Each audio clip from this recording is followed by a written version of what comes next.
let's talk about our schools. I want you to think about their leadership models, their operating systems. Now, imagine that operating system is like Windows 95 trying to run in today's world. It's clunky, it's slow, and it's crashing all the time. So we're going to get under the hood, figure out why that old system is failing, and explore what a new, much more powerful source code for leadership could actually look like. You know, if you've ever tried to write a single line of code, you know this feeling. Just staring at that blank screen, that little blinking cursor, almost mocking you. You know something's wrong, but you don't know where. That feeling of intense fragility, well, that pretty much sums up the state of our school systems right now. I mean, think about it. In the old days of programming, you had to get everything perfect. You forget one semicolon, one tiny bracket, and the entire program would just die. No warning, no error message. That's the problem with the legacy systems running our schools. They were never built for the kind of chaos we're seeing today, and when the pressure's on, they don't bend, they just break. Okay, so let's diagnose this crash. In the coding world, there's a term called a stack overflow. It's what happens when a program gets hit with way too many requests and the whole system just gives up. And that is exactly what is happening to our school leaders. The demands have completely outstripped the system's ability to cope. And this right here, this is the overload in plain sight. Just look at this list. We're asking principals to be tech gurus, mental health first responders, security experts, political negotiators, and instructional wizards all at the same time. These aren't just extra tasks on a to-do list. These are entire professions being piled onto one role. It's unsustainable. And here's the result. Here's what that overload looks like in cold, hard numbers.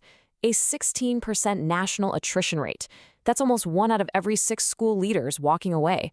The data couldn't be clearer. The system is burning out the very people we desperately need to make it run. Now, you would think that when things get this complicated, our systems would, evolve, adapt. But here's the strange part. Under pressure, they don't. They actually go backward. They regress. They snap back to these old, rigid, top-down ways of doing things, right at the moment when they need to be the most flexible. This visual does such a great job of explaining that loop. So follow that arrow at the top. When things are calm, organizations naturally move toward a more collaborative, professional model. But when you throw in all the stressors of today's world, the system gets shaky. And look, it follows that dotted line right back to where it started. Rigid, top-down control. It's like it's reverting to an older, simpler version of its software to try and stay stable. But that just makes the final crash even worse. So here's the bottom line. We're stuck. We keep trying to put band-aids and software patches on an operating system that is fundamentally broken. It wasn't built for this reality. We don't need another patch. We need a whole new architecture. We need new source code. So, if the old system is a bust, what does the new one look like? Well, the answer might just come from a really simple but incredibly powerful idea borrowed from computer science. It's a framework for permissions called RWX. RWX. It stands for read, write, and execute. Read is simple. You have permission to see stuff. Write means you can change stuff. But execute, that's the game changer. That's the permission to actually run a program, to take ownership, to make things happen. The problem is, most organizations, and especially schools, are stuck. They give people read access, maybe even some write access, but almost never execute. And this table just makes that shift so clear. We're talking about moving from just asking for feedback to actually sharing ownership. Take a look at tech adoption. In the old read-only way, the IT department decides on a new tool and teachers are just told about it. But in an RWX model, teachers and students are the ones testing the options and building the rollout plan together. They have execute permissions. So what does this look like in the real world? What happens when you actually give people that power to execute? Well, a huge teacher leadership program in New York City gives us a perfect example. It shows what's possible when you empower the people on the ground to really drive change. For the longest time, we've thought about impact in this very simple, linear way. You see it on the left. You put an input in, you get an output, like an assembly line. But that's not how the world works. The updated model on the right shows us the reality. It's not a line. It's a web. It's a complex ecosystem full of feedback loops, where everything is constantly influencing everything else. And in that complex web, these empowered teacher leaders become something really special. They're not just another cog in the machine. They act as network enhancers. Think about that.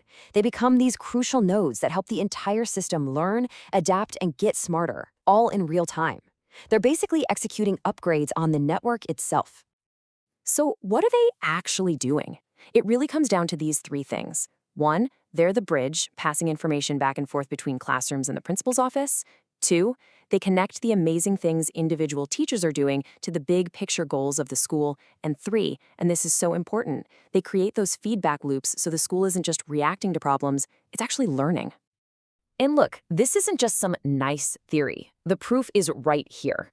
This quote from a teacher leader in New York shows the result.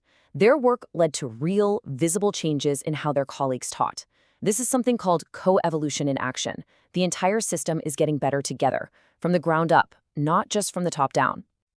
So the big question is, how do we build schools and organizations that can actually do this? How do you hand over execute permissions without everything falling apart?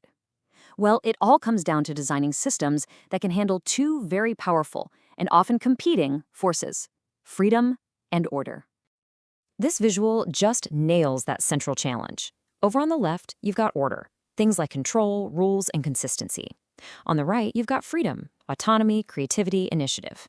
And great leadership isn't about picking a side. It's about being a master architect, constantly finding the right blend of both to fit the moment. It's a dynamic balancing act. So, what's the one thing that makes that balancing act possible? What's the secret ingredient in the source code that keeps the whole system from tipping into chaos on one side or rigid bureaucracy on the other?